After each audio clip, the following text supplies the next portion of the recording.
Welcome to another week of Instigating with Clarkie and Drury, brought to you by our friends at Conway Furniture and, of course, Larry Hudson Chevrolet Buick GMC. I'm Ryan Drury, joined by Clarkie, and we are pleased to be joined by a returning guest. Clarkie wasn't on the first time we had this guy, but this is very exciting.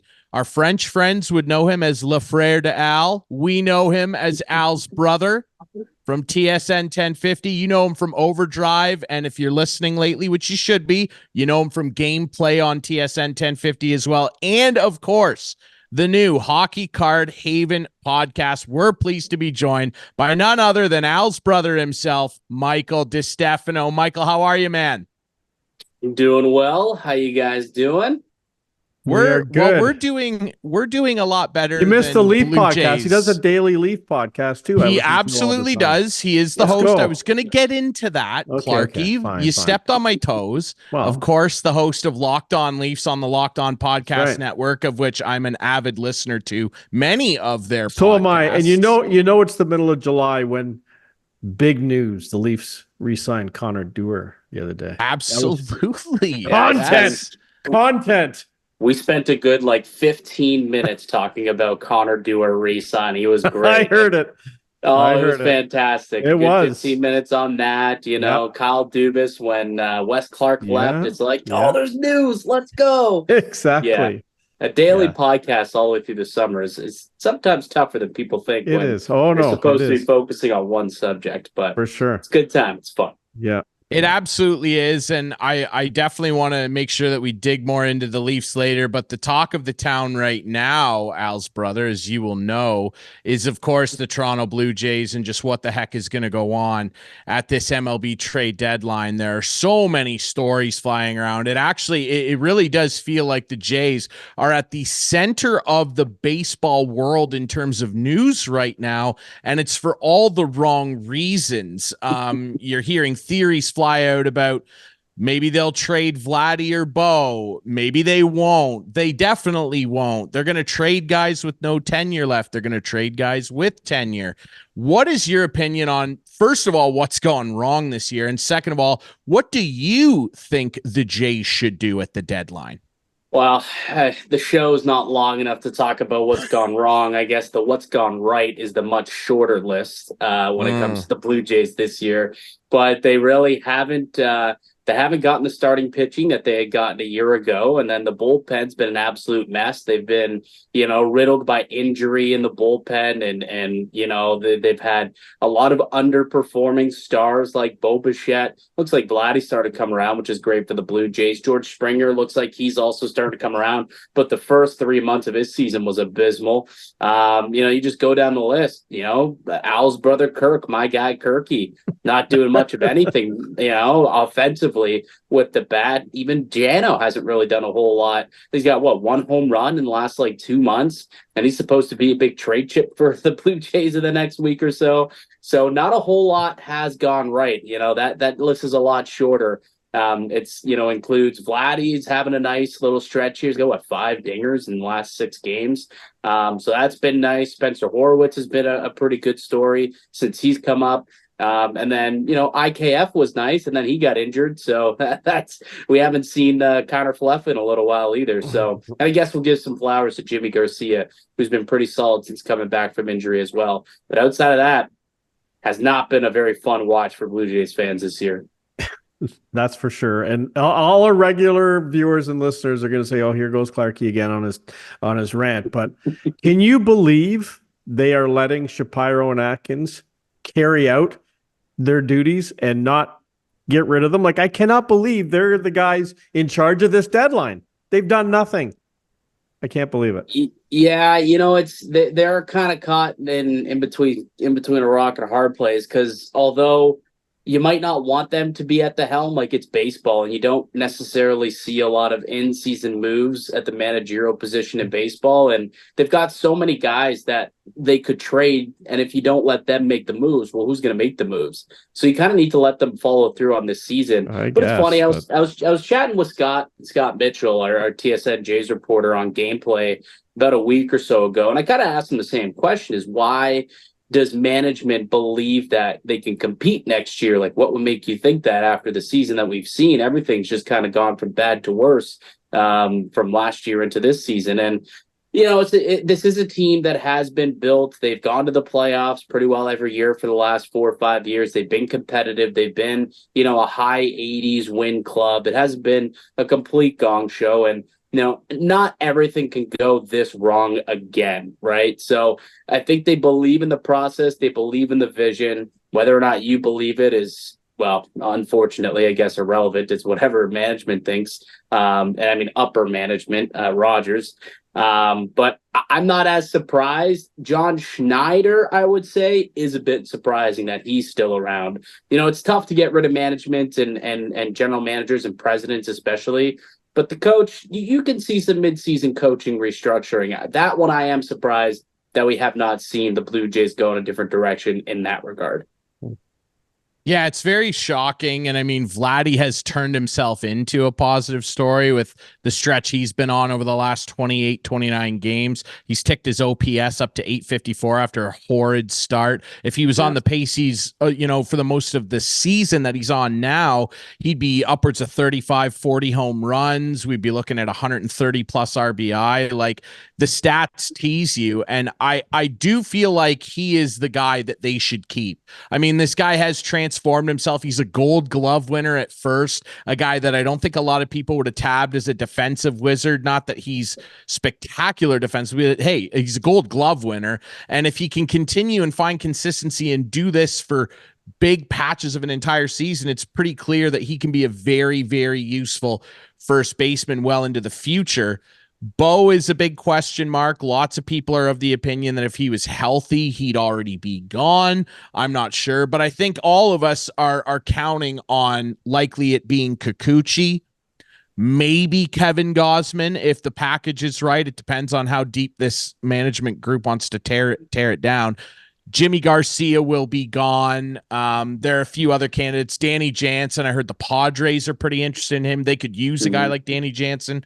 Overall, though, Mike, like when you consider the totality of the Shapiro and Atkins regime, they've got a bottom 10 farm system right now and a top 10 payroll. I believe they're 9th in payroll. And we're sitting here like this. And this is the worst place to be. I said the other day, they're the 2010 Toronto Maple Leafs right now.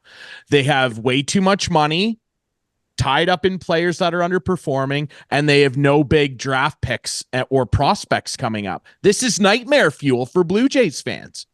Yeah, it's not a good spot to be in, right? Like you're too good to be this bad, but you're also not good enough to be considered like a playoff team.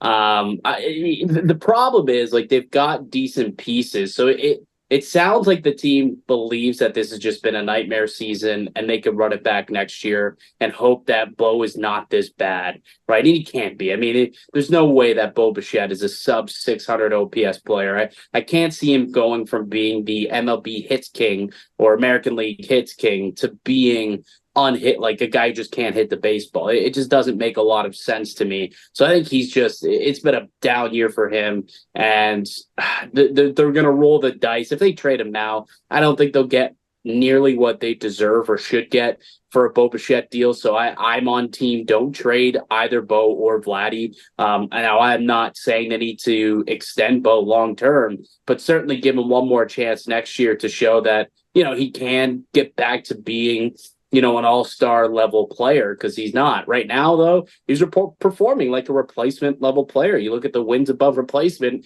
and he's at like 0.01 this season, literally replacement level.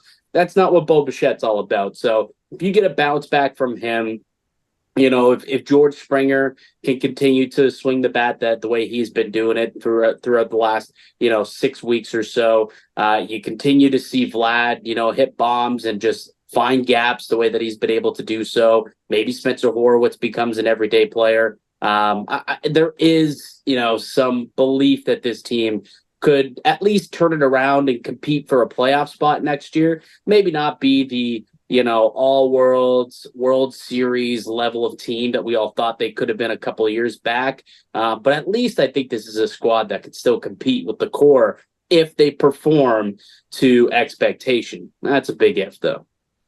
When I hear this, I think of everything I think of relates back to hockey.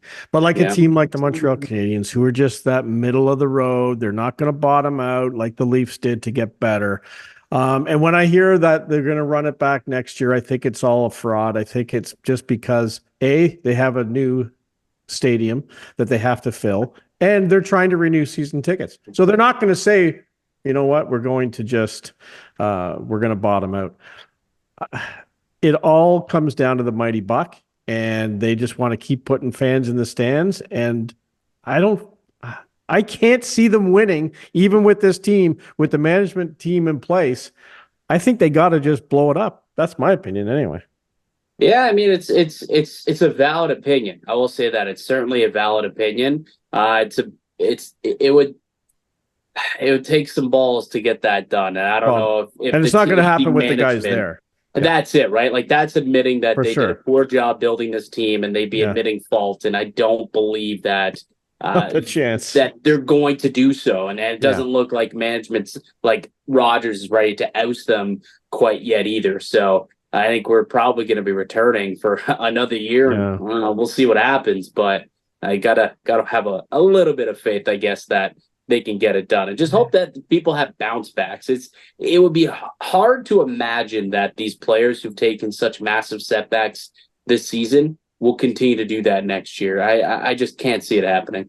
I don't know why too, but I'm getting bitter about it too, because I see my friends and buddies posting on Facebook, hey, down at the Jays game. I'm like, don't go to the games. That's the problem. Everyone's still going to the games. I was there last Friday. There you go. George Springer, Vladdy both hit home runs, but guess what? Good. They lost. Well, as literally as we record this in the series finale with the Rays this week, the Jays currently getting leathered 12-0 as we speak. Yeah, perfect. Really cool. Perfect afternoon weekday game. The final thing on this that I'll say too is, look, I know. And that's what I'm saying here. Someone said to me the other day on the street who watches the show, you guys aren't being hard enough on the players here. Look, the players are absolutely at the end of the day responsible for this. Like, we've got a bunch of guys on this team. You just brought up a couple of them in Vladdy, Bo, and George Springer. All three of those guys were literal horrific baseball players in terms of at the plate, at least. At least George and Vlad were still playing good defense for 3 months here. Like, we cannot forget that. Like, the last 25 days have been fun with two of those guys, but we can't set that aside. The pitching staff's been a nightmare. I love Chris Bass. He's one of my favorite pitchers in baseball. He's been atrocious. And Kevin Gausman looks lost out there. Jose Barrios, his outing the other night was a mess. He can't find the zone. So, yes, the players need to be held accountable here. But, Mike, does it not just make last year even more of a bitter pill to swallow? Because everything's gone wrong this year. Everything went right last year. Like, except for some hitting concerns, sure, it wasn't near as bad as this year. But the pitching staff was so healthy. They had the most games started from their 5-game rotation by any team in baseball. It was one of the most unbelievable years. All 5 of their qualified starters had sub 4.5 ERAs. 4 of them had sub 4s. And they go into the playoffs, and the debacle that occurred against how many Minnesota wins? occurred. How many playoff wins? 0 playoff wins under this regime. Does it not just make you sick looking back on that, where we sit now even more? Well, yeah, wasted opportunities. And you even look back to the year before in Seattle and how that game kind of went. And 8-1. It piles up. Yeah, it's been piling up, which is why, the fact that you look at where this team was last year, where they were a year ago, and then you look at this season, it seems like such a massive step back compared to what it was. Well, how could you possibly, allow this team or allow this management group to navigate them forward if this is what's happening? It's a team on the backswing as opposed to, or on the back nine maybe, as opposed to the front nine. And it's like, maybe just a couple of tweaks could make this team go in a different direction. But are these guys willing to make those tweaks? Because it'd be admitting some wrongdoing. I don't know. Remains to be seen. It all would have changed if he was on that flight. I just can't believe it. The plane gate Planegate will be something talked about for a very, very long time in Toronto, no doubt about it. All right. You talk about running it back with the Jays. Let's talk about running it back with another franchise in Toronto that you, of course, are very passionate about and follow very closely. I know you're a Canucks fan, Mike, but obviously you pay very, very close attention on Locked On Leafs, which everyone should listen to on the Locked On Podcast Network. Let's talk a little bit about Mitch Marner. He is the center of, it seems, Leafs Nation's ire. There's always a guy. There's always a guy, and it feels like there will always be a guy until a cup is won. And right now it's Mitch. Take us through your opinion of Mitch, whether he still belongs on this team, and what ideally you think the future should hold for not only Mitch, but the Maple Leafs franchise as a whole here when it comes to a player like this. So I'm going to answer the question, and I'm going to get to Mitch in a second. But I think the organization made a mistake when they ran it back with Sheldon Keefe last year. There needed to be some sort of tangible on-ice change last season, and there just simply was not. They kept with the same core. They kept with the same coach. They brought in a new general manager, but I don't know what that was supposed to change on the ice. So I think they should have made that coaching change last year to see, all right, can a new coach get something different out of this group?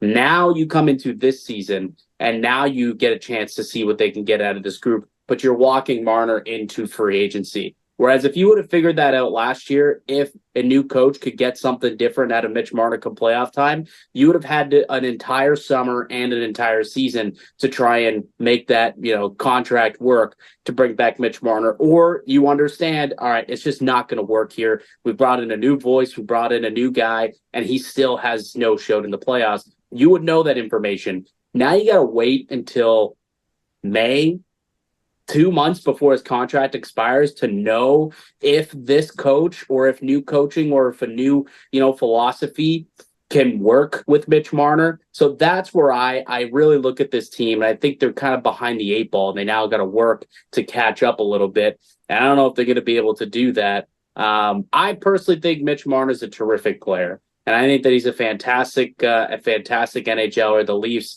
he's been a pillar of this team for the last, 7-8 years, and he will be again this upcoming season. But the question remains, well, what about the postseason? Regular season God, postseason has not really shown up, and this season was no different. He had 3 points in 7 games. He was on, first unit power play, that was 4%. He was on the first unit penalty kill, that was like 60-something%. Like, it was awful, everything from start to finish for him in the postseason. That being said, I still think he's a great player, and I'm of the belief that if he moves on, he probably has success, much like Kessel did, much like Kadri did, and Leafs fans are going to have to chew on it. But is management willing to chew on that? Are they willing to make that concession that if they move on from Mitch, can they stomach him having success elsewhere? Because I believe it'll happen. And if they can't stomach that, then they're going to keep him. They're just going to. I believe at this point we're not going to see a trade by the season. We're not going to see a midseason trade either. We're at a point now where Mitch Marner is going to be with this team for the 24-25 season, in my opinion, I guess. And they're going to play it out and see what happens. I hope they don't give him a contract before they see what it looks like in May under Craig Berube. I could see it happening, but I hope they don't. But hopefully everything turns out well. They win a couple of rounds. Maybe they win a Stanley Cup. Maybe Craig Berube is the fixer-elixir for the Maple Leafs, and maybe Berube, just like Rick Tocchet was the Kessel whisperer, maybe he can be the Marner whisperer for the Maple Leafs, and we could see some success here out of this group, out of this core, and then we can have a nice long-term outlook with this group. But yeah, when it comes to making that decision, I feel like they're a year behind now because of their decision to keep Sheldon Keefe in place last season.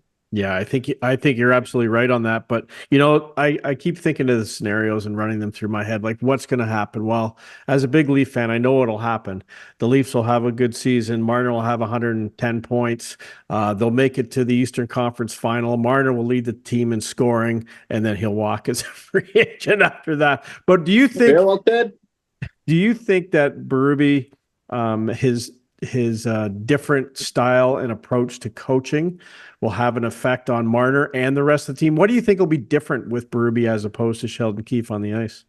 Well, I think Berube is gonna hold guys more accountable. I do believe that's going to be the case. And if you're dogging it at all, like, he's gonna let you know, and he's either gonna let you know verbally or he's gonna let you know because he won't be afraid to let someone sit on the bench for a little bit. Okay, so and Marner won't break his stick and throw his gloves down the hallway, like. Well, he can do that, Well, Clarky. I mean, he but can do that. That doesn't bother me, to be honest. Well, and it won't. There's where it will definitively be different. People always wonder when a team changes a coach, how's it going to be different? The approach and the environment that these guys exist in will be legitimately different. Because Sheldon Keefe, I'm not saying this approach can't work, because it clearly can, because Paul Maurice does it. Paul Maurice, definitely a player's coach. Everybody that's played for him really likes him, gets along well with him. There have been plenty of guys that have been described as players coaches. Barry Trotz was described that way too, that have won Stanley Cups.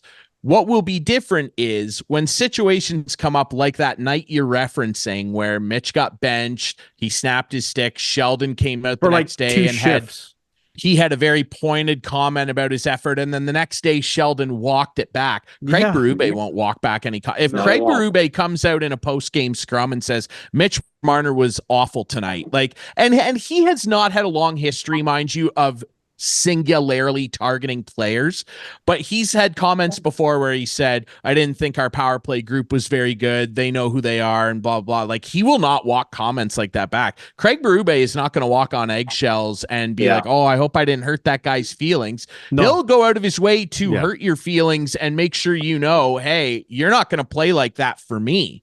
That's right. That will be tangibly different. And if you can handle it, then you won't be part of the program moving forward. That's what the message needs to be. I guess I if they can move guys who don't, that's well, but maybe trying it's to move a thing, guys. Maybe it's a thing where they let Marner walk potentially. They just take the cap space. Hey, you know how I feel about that. Yeah, I know. Even letting him walk to me is a good trade. Here's the catch-22 when it comes to Marner and Berube. Like, typically when we talk about players and coaches and the clash, it's usually because a player doesn't really play well defensively, right? He's not as defensively responsible as some coaches want them to be, right? That was the big clash between, Tortorella and Patrick Laine, or Tortorella and Pierre-Luc Dubois. Marner is very responsible defensively. He's a Selke candidate. We're talking about a 100-point Selke candidate. So he's not going to have an issue with his motor. He's not going to have an issue with the effort. He's not going to have an issue telling him that he's dogging it defensively. So that's where I do kind of find it hilarious how we have this discussion. Is Marner going to work under Craig Berube? Well, there's no reason why he shouldn't, because he does do a lot of things that coaches love out of a player. The problem is, and for whatever reason, it seems like come playoff time, it's not that he doesn't do those things, but it just doesn't seem to be as fluid as it is in the regular season. And I don't necessarily think that's a coaching issue or a player issue. They've got to figure it out. I think it's just a mental issue. And maybe Berube can help settle him down in some way, deploy him in a way that takes a little bit of pressure off him, put him in a different environment that doesn't make him feel as pressurized. That, to me, is the biggest issue with Marner. It's not ability, it's mentality, and maybe Berube can, get to him that way and maybe settle the nerves a little bit come April and May. Yeah, I actually think part of the problem with him is that he is so confident in the way he plays that when it comes time in a game where in the playoffs, every single night, every single shift is dog eat dog, I think that when it comes to moments like that, and we saw it on the Pasternak OT winner, and people really jumped on him for that because he'll have these lapses in effort where physicality gets questioned. And I feel like at times he's so confident in the way he plays because he can make these spectacular things happen that he is unable or unwilling or both to adjust to the situation at hand that maybe calls for a bit of a different approach, maybe going through a guy in the corner instead of trying to dangle around him, maybe getting rid of a puck a little quicker than trying to hold on to it for too long on the power play. Little things like that. I think that hurts him a little bit. I actually think he's too confident in the way he plays and thinks, oh, I can get myself out of this because I'm so good. See, I respectfully disagree, and obviously I don't know the answer. Neither of us do, but I think psychologically, it's. I don't think it's that he's too confident. I actually think that it's like jitters, that he can't process things as fluidly in the playoffs because he's overhyped and he's thinking too much about the struggles of trying to, be the kid to get it done here in Toronto. He knows that everyone's watching him. And that's why I think like everything takes him an extra second. He doesn't want to make the mistake. And by by thinking about it, you're making the mistake. You know what I mean? That's how I've always kind of read the situation. I could be completely wrong. Like, I don't know. I'm not Mitch Marner. I'm not in his head. But that's almost how I view it when I'm watching him. He's just a little timid. He's way more timid in the playoffs. It doesn't make that direct move. Just seems like it's just, he doesn't want to make that mistake. So he doesn't, just jump on the opportunities when they present themselves like he usually does in the regular season. Before we move on and chat a little bit about your new show, because as many of our viewers will know, and some may not, Michael is a very passionate hockey card collector, and we're going to talk a lot about that. But before we move on from the Leafs, just your general thoughts on how the offseason has gone so far. Marner aside, should we trade him? Should we not? Forget about that. What they have done. Connor Dewar coming back, obviously. Yeah. OEL gets signed. Chris Tanev, who they've wanted for a while, they go get their guy. How are you feeling overall about what they've done in the offseason? And before you start, what's the latest on Hakanpää? Have you heard anything? Oh, I keep asking that question every day myself, and I can't get a straight answer. No one seems to know what's going on with Hakanpää. Obviously, there was that report by Steve Simmons in the Sun the day he signed about, there has to be something to that, right? There has to be. Well, I guarantee you there is. And if this contract was not registered, or maybe there's some sort of clause in it, he has to do a physical, or maybe they have to rework it where now there's a bonus structure involved with games played and they're still going through that, or maybe it just doesn't end up happening. This happens. Like, was it Lindor in the MLB a couple of years ago? Was it Lindor? Yeah, a couple of years ago, he failed a physical and he ended up having to sign elsewhere, and signing a new contract elsewhere. So I don't know if that's a similar situation here, but that's an answer I can't seem to get either. Yeah. But the rest of the guys, sorry, I hijacked Ryan's question about Tanev. Tanev, OEL. How are you feeling? Stolar's obviously coming in too. Yep. Yeah, I love what they did with the blue line. I've been a big Chris Tanev fan for a long time. You mentioned that I grew up a Canucks fan, so I've been watching Tanev since the minute he broke into the NHL. I've always thought he'd be a perfect partner for Morgan Rielly. When he left Vancouver as a free agent before going to Calgary, I thought Toronto should be in on that guy, like for sure. I thought he would have been a perfect get for the Maple Leafs, and he's been a pretty solid addition for the last few years for Calgary. Like, he'll be the same thing here for the Maple Leafs. And when he got traded to Dallas, he was unbelievable. I mean, up until he got hurt, like, the guy hadn't allowed a single goal at 5-on-5 against like the superstar players that he was shutting down. Right? Look at the teams that he played. Vegas, Colorado, Edmonton. Like, he's shutting down the Eichels, the Stones. He's shutting down the McKinnons, I was going to say Landeskog, not Landeskog, Rantanen, the Makars of the world. Like, he was unbelievable for the Dallas Stars up until that injury. And that is going to obviously be the one key thing with Tanev. I know a lot of people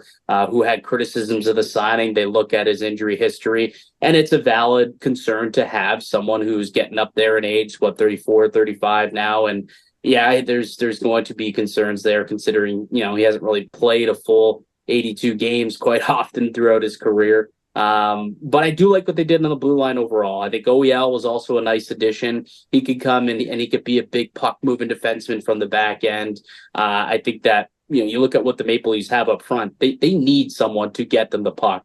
I think Ekman Larsson will do a really good job of of making that happen and allowing the superstars to do what they do best up front. He can break the puck out. He can be another option on the power play if they don't want to go with the more down the Morgan Riley route again. So I do like the OEL signing as well. They didn't really do much up front from forward, but I think that was expected. They needed to allocate some of their forward money onto the blue line, and they pretty much did that by not re-signing Tyler Bertuzzi and allocating that money back to the back end. They're going to hope for some internal improvements from guys like Matthew Nyes, guys like Bobby McMahon. Hopefully they can come through and pick up some of that offense, get more than 9 goals out of Max Domi. I would imagine you'll see a bit more of that this season. So offense, they're kind of rolling the dice. Maybe Easton Cowan impresses in camp and wins himself a job.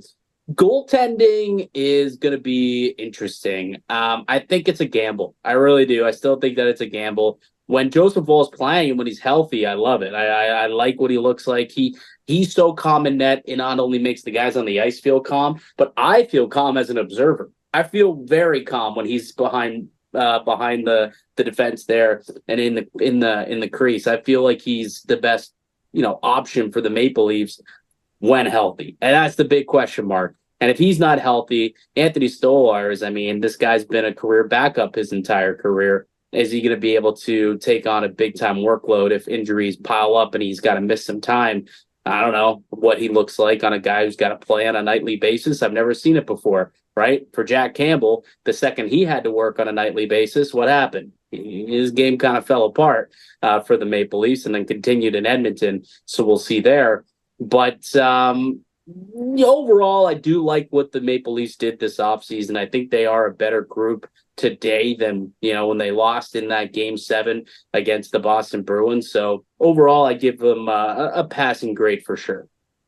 Well, let's see how it all works out. It'll be very interesting, and I know everybody will be itching to get the season going and see how Craig Berube captains this crew through what will remain murky waters until they win that Stanley Cup. And you never know. Could be this year, Clarky. That every year's your year, brother. You never know. Although I like Mikey's Canucks better, though. I think the Canucks are got a better shot.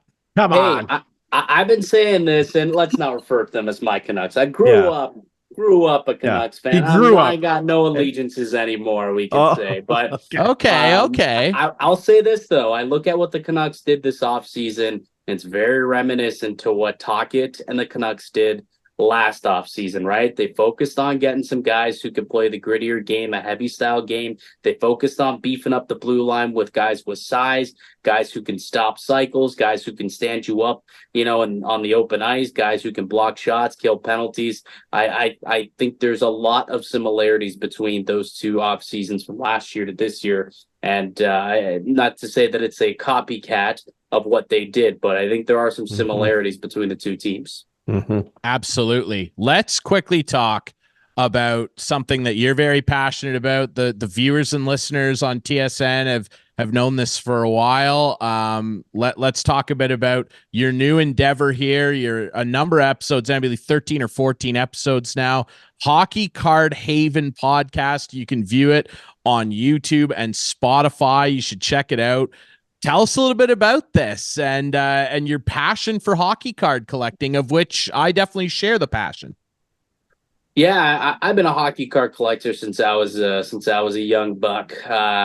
Sidney Crosby's rookie year was really when I got into it. It was the 05-06. It was the dual rookie class, him and Ovechkin's rookie card. So I got hooked on the chase, and it really started from there, my passion. And I've been collecting ever since. Much like most people, I took a little bit of time off, through university. And when I was starting, adulting and I had other things to pay for, I didn't have the excess funds. And then kind of came back to it around COVID when a lot of other people did, and have really been taking it a lot more seriously ever since. But yeah, the podcast, the Hockey Card Haven podcast, really just a passion project. Me and a fellow collector who I had met through the hobby, Anthony, we both, just love hockey card collecting, the investing part in hockey cards, flipping, just, way to make little side hustles, some side income, prospect speculating. It's just fun, it's a little bit like a stock market in a way. And so it's kind of matching up two things that I've always appreciated. I've always liked, commerce, buy, sell, trade. has always interested me, business and hockey, obviously. So I kind of just married the two together. And it's been a lot of fun just being able to talk about the hobby, talk about what's going on, do some market analysis on certain players, certain companies, products when they come out. Just kind of touch on all things hockey card and the hobby itself. It's been a lot of fun. Well, it's a great show. When you made me aware of it the other day, I watched 4 or 5 episodes. Love and it's really good. You guys do a great job on there. So if you're passionate about hockey card collecting, definitely check out Hockey Card Haven podcast, man. How's the market really been? Has it gone up like since COVID, like for buying and selling? Yeah, much like the entire market, right? Everything had a massive bump, an inflated bump throughout COVID, right? 2021, I think we saw, a lot of Americans kind of get into it from a investing perspective, let's say, which pumped a lot of artificial money into the market. So it's gone back down a little bit, but still, when you consider where it was pre-COVID, there's still a lot more money pumped into the market. A fly coming over. Yeah, here. we see the fly. I don't know what's going on. But yeah, there's a lot more money into the market nowadays, and it's definitely a very, very healthy one, I would say. Even in comparison to the other sports cards like football, baseball, basketball, I collect and I buy, sell, trade all of it. Hockey's my main passion, just because that's what I grew up with, and that's what I collected growing up. But I would say that hockey, out of all the major sports groups, certainly the most healthy market, I would say, of them all, because the collector's base is a lot more sturdier there, where the others kind of seems like it's propped up a little bit by, some finance bros looking to make a quick buck more so. Yeah, like I got into it back in the 70s, obviously, when I was just wanting to collect hockey cards, the individual packs with the gum. I sold a lot of my cards to Ken Reed, actually, at Sportsnet when I worked there for a bit, including my Mario rookie card, but he gave me a few $100 for it, but it went up. I know it went up quite a bit. Yeah. But I still kept a lot of my Leaf cards. Like I didn't trade him any Leaf cards just because they were special to me. And I also have, like, my dad handed me down, I'm going to try to show this on, but I have the Beehive set from like the 30s and 40s. Like the picture sets, like big pictures. Yeah. So nice. So I have those are killer, which are for sale. Well, for the right price. But I have no idea. I have no idea what the price is. But I have Al's brother could appraise them for you. I bet. I have binders of them. Like I have the whole set. Like it's all here. That's impressive. Cool. That's impressive and good in good condition too. Like we're talking about. Yeah, they're not bad. A set that's 90 years old at this point. Exactly. Yeah, exactly. Incredible stuff. You're sitting on some nice change there, man. You could retire early, Clarky. You never know. You could. That's my goal. That's my goal. Well, I'm definitely gonna have to get together with you at some point at one of the trade shows, because I like to dabble in that. So we'll have to make that happen. But in the meantime, just had one. I know. Yeah. Tuesday. You were very busy this week, so we definitely appreciate your time. Oh, look at this! Look at that! Who's who in the National Hockey League? My dad gave me that 1938-39. Just a little book of who's who with the Beehive on the back. Yeah, it's kind of. I got some cool collectible stuff here. Anyway, that is cool. We're gonna have to sort you out there, Clarky. Absolutely. Yeah, we'll get together. We'll invite Al's brother up to Listowel for 100%. Gotta come out to the expo. That's where you're gonna find your buyer. The expo is I'm always nervous about those things. I don't know why. It's the spot. No, the expo's great. I've gotten lots of great Ovechkin items there. It's a great spot. Absolutely. So what do you do when you go there? Hold on. I know you want to wrap this, but what do you do when you go there? Do you just like take it to a booth and say, what would you give me? Like what happens at these things? Yeah, if you're looking to sell them, you could do that. But there's like hundreds of vendors out there who are going to be willing to buy. There's, there'll be people who are specializing in vintage markets. You'll find those people who specialize in vintage. For and, sure. They'll appraise it for you, and they'll tell you, hey, I think this is about what market value is. And then you come up with a number that makes you both happy. And that's kind of how you would sell something like that. Got it. Okay. There we go. There you go. Ahead, Ryan. Go ahead. We'll consult your services when we do this, Al. That's what we got to do. Yeah. All right, everybody. Remember, you can follow Michael Distefano on social media, okay, at Mickey_Canuck. Remember to listen to gameplay on TSN 1050, of course, in the afternoon. And you can always hear him on Overdrive. He pops in. He's going to be on there next week. And remember to check out Locked On Leafs and, of course, the Hockey Card Haven podcast as well. Michael, so appreciative of your time. This is a great chat. We could go on for hours just about the hockey cards. We really appreciate this, brother. Thanks for doing this. Absolutely. Hey, we'll have to get you on the Hockey Card Haven pod, and we can get into the nitty gritty of hockey card collecting over there. I would love to be a guest. I would do that anytime. I got plenty of fun Ovechkin items I could show you guys. So we'll make it happen, man. I appreciate it. All right, we'll take a quick break. When we come back, Garrett McFadden, the founder of McFadden's Movement, is going to join us next to talk about the annual golf tournament that I had the pleasure to MC last week. We're going to chat with our friend Garrett next.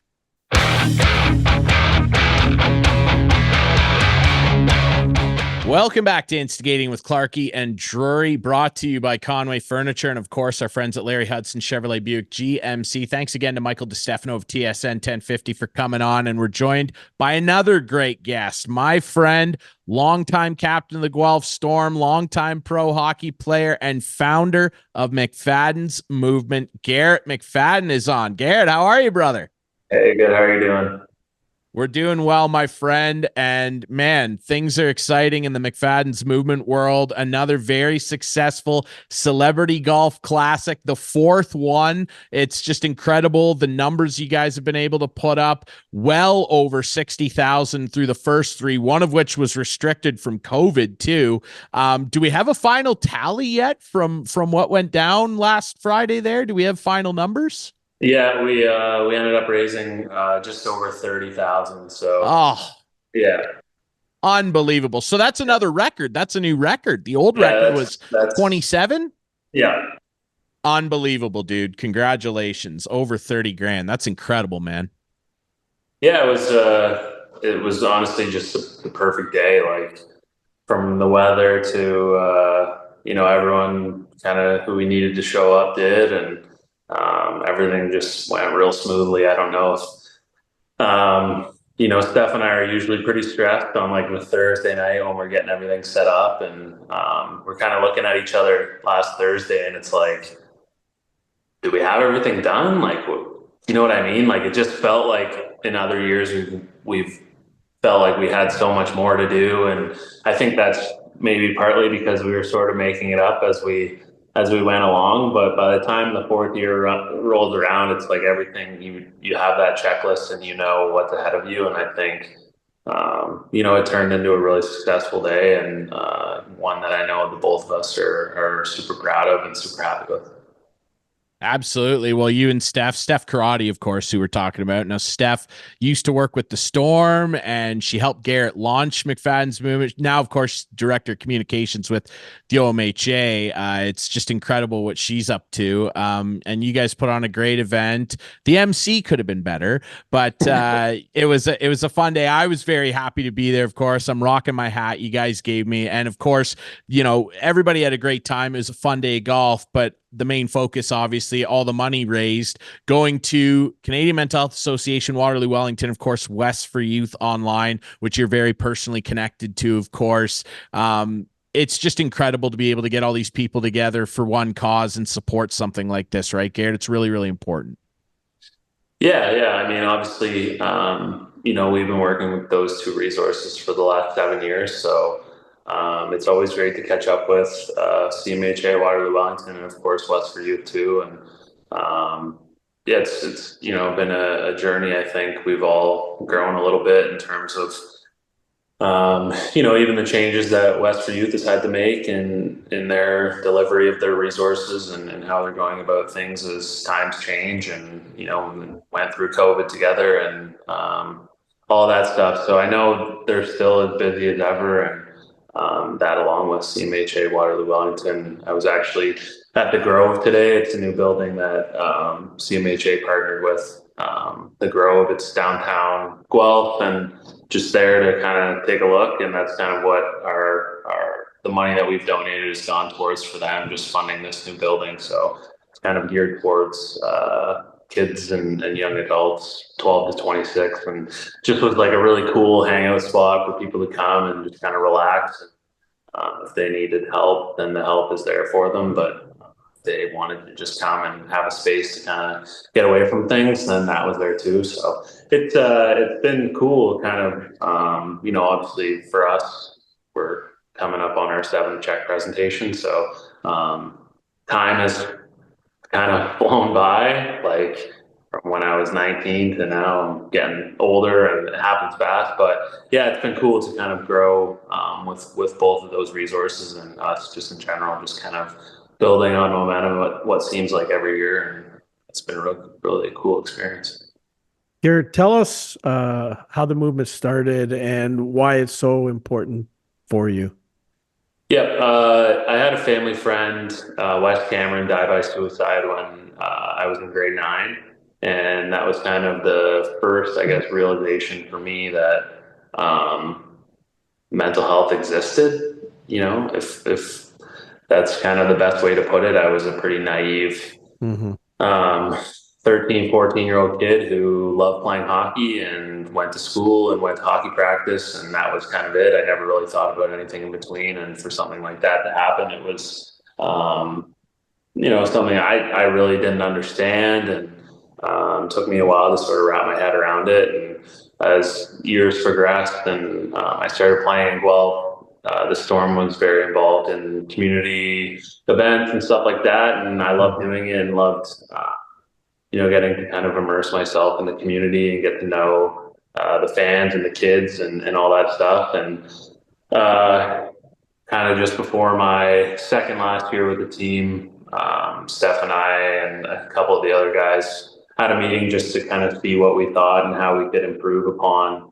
the community stuff that we were doing. And I kind of pitched the idea of something geared towards mental health, and that's kind of where McFadden's movement was born, and we've kind of just been running with it ever since. Nice. Yeah, it's an incredible organization, obviously, that I'm very supportive of for obvious reasons.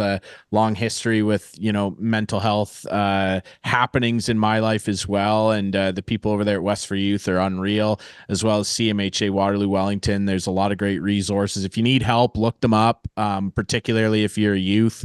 If you're a young person, West for Youth Online, great resource. Definitely look them up online. They have a number of different ways that they can reach out to you. They've got talk to text. They'll do Zooms with you. I mean, there's lots of options there for sure.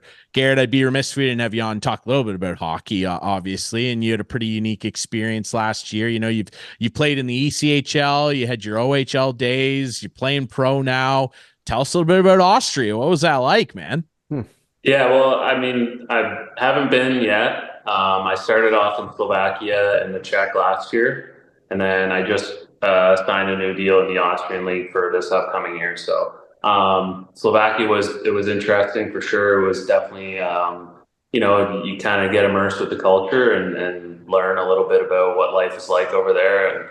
And as an English speaking and an only English speaking person, it's difficult at times to you definitely stick out and you walk around town and people know that you're North American kind of thing. So that made it really interesting, but it's still a lot of fun. And they're very passionate people about their sports and especially about their teams. And it's definitely a unique atmosphere when you're playing European hockey, just how the fans interact so much with the game, and they're constantly chanting, and they have the big fan sections with everyone who's extremely passionate about the team. So it was cool and definitely a little bit different than what you're used to in North America. So that part was awesome. And then just like being able to, be in a new country and see how they do things, and also travel around and see stuff that you'd never really get to see if you weren't playing hockey. I mean, the game's taken me all over the place. So to get to, check off a couple countries and be able to say that I played hockey there was also a really cool part. And yeah, being able to kind of, move on from Slovakia and the Czech and go to Austria. I'm really excited about it. The city is Innsbruck, so really, really excited to get there. It looks like a beautiful place to be, and I've only heard really great things about the city and the team and all that stuff. So I leave in just over a week, so getting pretty geared up and have to start packing eventually soon here, but we'll get around to that. That's great, brother. Well, we're proud of you, man. And don't forget the skis, obviously, a former Olympic town over there. So lots of events were held there, obviously. So that'll be great for you. Finally, I just want to ask you, and I kind of touched on this on the day with you at the tournament, but obviously you're very well liked and well remembered Storm alumnus. You were a captain of the team. You're a championship winner as well. You saw all the ups and downs that junior hockey offer throughout your career. You know, when you host an event like last Friday and a bunch of current Storms show up on the team, a bunch of the rookies from this year were there, bunch of guys from the past show up, George Burnett's there, a bunch of people from the organization. Like when you see that, I mean, how proud does it make you to be a Storm alumnus? Because it's a really special group. Yeah, for sure. I mean, I think, you know, we kind of make the joke that it's turned into like the Storm alumni tournament every year, which is perfectly fine with me. I mean, I got to know a lot of alumni when I was playing, and you know, a guy like Dave Lilac or Regan Stocko was working with the team. I met Dave Lilac, who's a former player, skating in his backyard, doing like a Home Depot backyard rink contest skate with the Storm, and have kept in touch sort of ever since. And my younger brother Bryce and his son are actually really good friends now. So it's kind of funny how those moments kind of come full circle, and you realize really how small the community is. But yeah, seeing guys like that come out, and then obviously like the guys that I played with, whether it was a guy like Ryan Horvat or Ratty or you know, Nate Schnarr, all those guys coming out, Zach Poirier, and then being able to have the young guys who I didn't play with and kind of get to know them. And I mean, I still follow the team really closely, so I, you know their faces and recognize their names and stuff like that. But being able to put a personality to it's kind of funny. You relate to those guys a lot because you were in their shoes, you know, years ago. But you know, we enjoyed ourselves, and it was great getting to talk to them and get to know them. And I think it's just a good outlet that you know, you get to know a few guys that have been through it and been through situations that you're about to go through, or maybe you don't guess that you're about to go through, but eventually you do. And just knowing that there's kind of like that solid support from the alumni group. Obviously it makes me feel really good that the tournament's well supported and what we're doing is making a big difference and people are interested in coming out. But I think as a current player and even as a guy at one point when you're exiting the game and you need someone to lean on, then there's also that support there for guys too. So I think it's really cool what we have going well. Yeah, it's a special group. It's a special franchise that I'm proud to be a part of in a small way. And I was proud to be there for the 4th annual McFadden's Movement Celebrity Golf Tournament. We really appreciate this, Garrett. We wish you the best of luck this season, obviously over in Austria. And if anybody wants to check out McFadden's Movement, they got a great website. They're all over social media. You can find them. They're doing great work that everybody should support because mental health is very important. Garrett, again, I commend you on the work you continue to do, brother, and thanks so much for doing this. Yeah, no problem. Thanks for having me on. All right, guys, we'll take one last quick break. Clarky and I will come back with the Conway Furniture Couch Potatoes. And man, we got a doozy this week. We have a doozy this week from the Olympic Games, and it's not a good one. We'll be right back. That's next.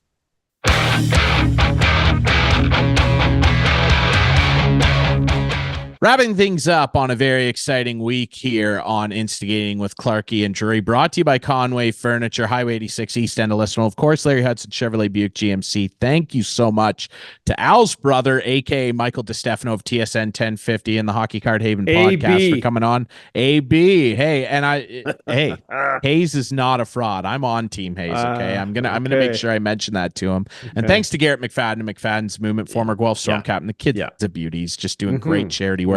That's so vital. Speaking of vital, it's vital that if you're thinking about getting a new vehicle right now, Clarky, even though everybody missed out if they're seeing this now on a big promotion, there's Yeah. always hot deals Yeah, with our there's some- friends at Larry Hudson's. Yeah, they're hot. And here's the deal.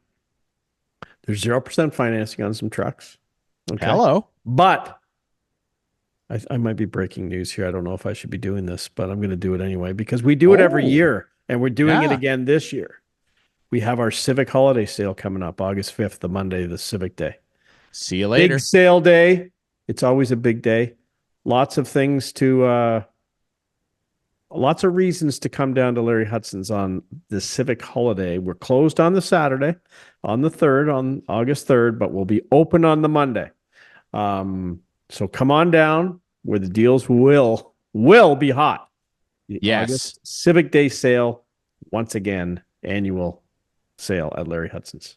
There you go. There. 1000 Wallace Avenue here And in Listowel. Ask. Clarkie will be there. Ask for Clarkie, okay? If you don't have a rep already, please ask for Mr. Clark. He'd be happy to help you out. Really quick, our friend Phil Main, if you don't know, if you forgot quickly, producer Adam, remind everybody where Conway Furniture is. Conway Furniture, Highway 86, just east of Listowel.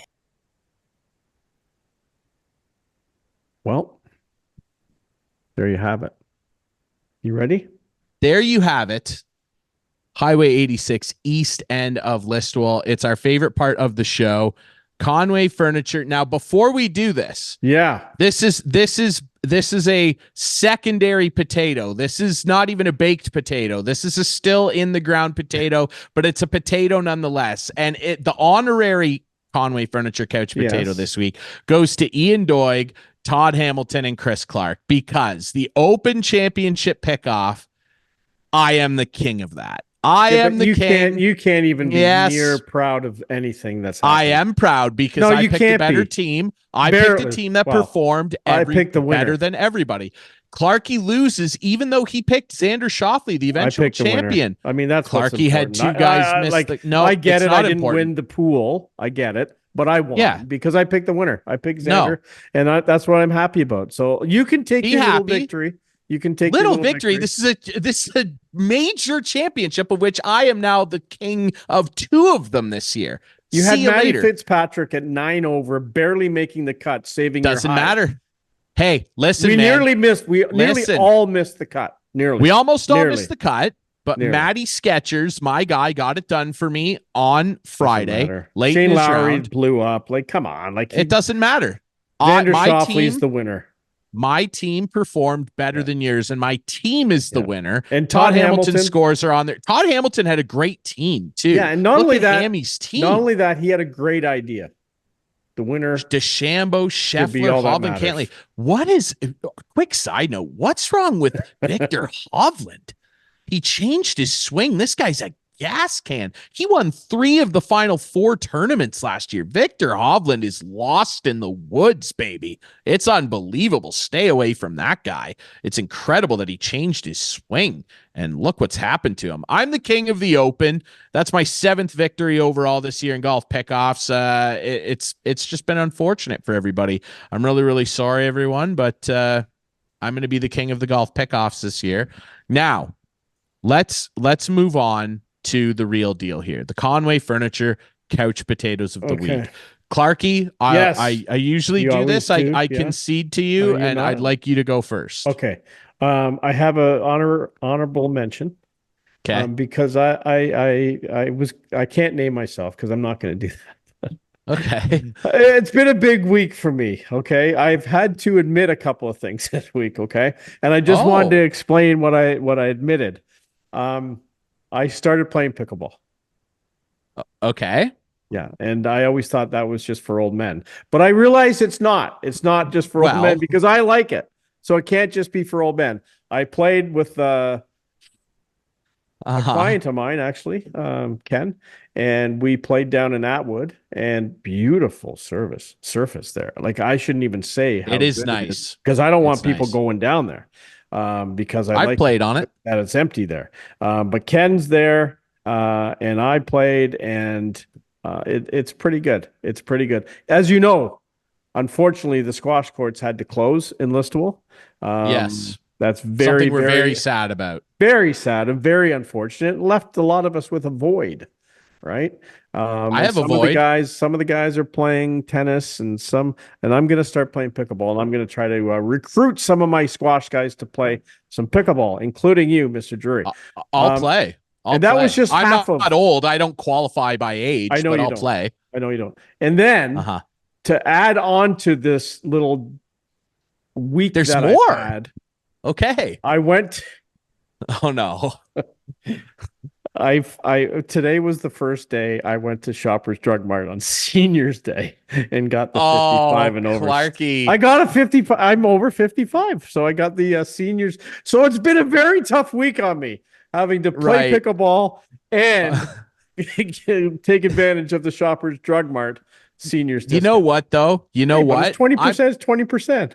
Listen, you know what though? For you, before I name mine, I'm going to remove you from my honorary couch potato.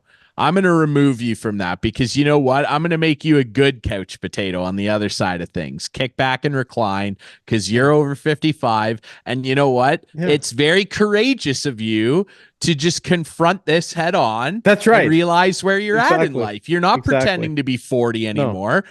You are 55 and you're proud of it, and you should be, damn it. The nice thing was when I checked out at Shoppers, she said to me, "Are you eligible for the shop?" Yeah. I said, "Yeah, I'm eligible." Did you get ID'd? The reverse ID? She did not ask for ID. I just said, yeah. Incredible. I get the discount. Yeah, no problem. First time ever. Tremendous. Anyway, here, we got to move. I know we're running out of time. Here's my couch potato of the week.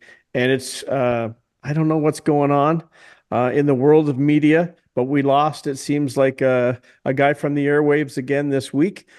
Jeff Merrick from Sportsnet is gone, apparently. And I used to work with Jeff quite a bit at the Fan back in the day, back in the 90s, 2000s. Him and George Strombadopoulos had a nice show there. But anyway, Jeff was doing the draft, and then he wasn't doing the draft. And apparently, today, Thursday, as we record, it's been put out there that he has parted ways with Sportsnet. He's a pretty talented guy, and it doesn't surprise me that Sportsnet would let him walk. I'd love to know what happened. I'm trying to get my feelers out there to find out what happened. But Jeff Merrick, couch potato, I'll miss him on the air because that's one actual show that I liked listening to when he did the hockey, whatever it was, at noon show. On the Fan. So anyway, he's I'd love to know what happened. Guy, and I want to know what happened. And I'm also sure we'll condolences this week. Cindy Cherry, Don's daughter, passed away. Yeah, unbelievable. Suddenly. Yeah, so, really, really sad. Thinking about grapes. For Don and Tim. Tim was Cindy's brother. So anyway, it's too bad. Yeah, it really, really is. Well, I'm going to continue the negativity here. Yeah, I know where you're going. I didn't want to talk about this Canadian Olympic soccer thing. It's just unbelievable. Yeah. This is what the couch potato segment was made for. There you go. Producer Adam Bev Priestman is in serious trouble. She is the women's head coach of the Canadian national women's soccer team, and the drone gate, it's calling people back to my Patriots back in the day with Spygate. This is outrageous. If you haven't heard about this, look it up online. They've been accused of using drones to illegally film the New Zealand team's practice. This is a joke. 2 members have been kicked out of the country and sent home. Bev Priestman stepping aside and not going to coach the game against New Zealand. FIFA's involved now. The Olympic Committee's involved. There could be big sanctions coming, and there probably should be. This is embarrassing. Canadian soccer has been on such a positive rise the last few years on the men's side, and of course the women even more so. They're the defending Olympic champs. They won the gold medal at the Tokyo COVID Games. I mean, this is outrageous. This story just completely throwing a negative wrench right before the Olympics get going. This is so embarrassing. Bev Priestman and the Canadian team, not the players, but the people running it, are absolutely my couch potato. What an embarrassing joke this is. I'm ashamed. I really am. All right. What a great show. Let's spin it back positive side, back to fun. What a great show. Make sure you check out Locked On Leafs, Hockey Card Haven podcast, and of course his work on TSN 1050, our friend Al's brother, Michael Distefano, and of course Garrett McFadden and McFadden's Movement. And of course, remember, as Clarky said, fireworks going off, and there will be fireworks going off in your life when you go to the long weekend sale, August 5th, Larry Hudson's Chevrolet Buick GMC. Be there. Get yourself a new vehicle. That's the time to do it. Ask for Clarky and visit our friends at Conway Furniture if you want to join the couch potato movement. I'm Ryan Drury. That's Clarky. You can watch the show Friday nights at 8, Sunday nights at 9. Our friends on Whiteman TV. Channel 6 for Whiteman subscribers. We debut on our YouTube channel Friday nights at 9.